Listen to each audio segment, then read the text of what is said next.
এই মুহূর্তে পাওয়া খবরে জানতে পারা যাচ্ছে নিউ টাউনে উত্তেজনার খবর এবং হিডকোর আধিকারিককে মারধর করা হয়েছে বলে অভিযোগ। ঠিক কি থেকে এই গন্ডগোল বিশদে জানবো। আমাদের সঙ্গে রয়েছেন আমাদের প্রতিনিধি সুমন শিকদার। সুমন, কি থেকে এই ঝামেলার সূত্রপাত? একদম দেখো অঙ্কুরটা, শনিবার এই নিউ টাউনের যে ঝিলপাড়, সেই ঝিলপাড়ে অবৈধ যে দোকান, সেই দোকান উচ্ছেদ করতে আসে হিডকো কর্মীরা। সেই সময় কিন্তু দোকানদারদের সাথে হিডকো কর্মীদের বাক বিতণ্ডায় জড়িত পড়ে, উত্তপ্ত হয়ে পড়ে পরিস্থিতি। তারপরেই কিন্তু দোকানদারদের যে অভিযোগ, তারা যে অভিযোগ করেছে যে হিডকো কর্মীরা তাদেরকে মারধর করেছে। এমনকি হিডকো কর্মীরাও অভিযোগ করেছে যে দোকানদাররা, মানে পাল্টা অভিযোগ করেছে যে দোকানদাররাও মারধর করেছে। এই নিয়ে পরিস্থিতি উত্তপ্ত হয়ে ওঠে।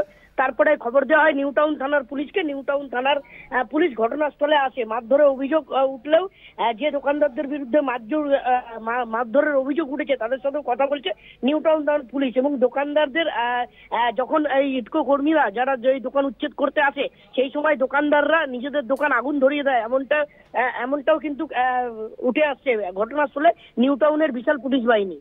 এখনো পর্যন্ত কাউকে অ্যারেস্ট করা হয়েছে না? এখনো পর্যন্ত যে নিউ টাউন থানার পুলিশ এসছে, তারা পুরো বিষয়টা খতিয়ে দেখছে।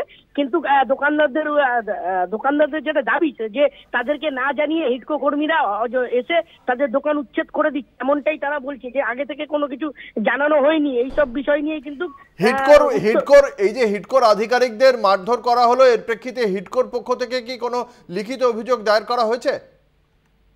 একদম দেখো, যেহেতু নিউ টাউন থানার পুলিশ এই মুহূর্তে পরিস্থিতি ঘটনাস্থলে এসছে, তাও সম্ভবত হিডকো কর্মীদের যে মারধর করা হয়েছে, যে অভিযোগ উঠে আসছে, পরবর্তীতে হিডকো কর্তৃপক্ষ বা এনকেডিএ তাদের পক্ষ থেকে কি অভিযোগ দায়ের করা হয় নাকি সেদিকেই নজর। এই যে যেখানে আগুন টাগুন জ্বালিয়ে দেওয়া হয়েছিল, আমরা ছবিতেও দেখাচ্ছি দর্শকদের, এই দোকান, কতগুলো দোকানে এর ফলে ভাঙচুর করা হয়েছে, কতগুলো দোকানে আগুন লাগানো হয়েছে? একদম দেখো, ওখানে বেশ কিছু কিন্তু দোকান পরপর লাইন দিয়ে সারিবদ্ধভাবে দোকানগুলো আছে।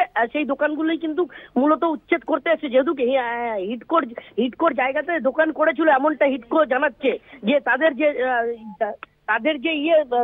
যে জায়গা, সেই জায়গায় কিন্তু তারা দোকান করেছিল, এমনটাই হিডকো জানাচ্ছে। তারপরেই কিন্তু সেই উচ্ছেদ ঘিরে মধুর রণক্ষেত্র হয়ে পড়ে। তারপরেই কিন্তু ওই যে শাড়ির 3-4টে দোকান সম্ভবত পরপর আগুন ধরিয়ে দেয় দোকানের দোকানদাররা।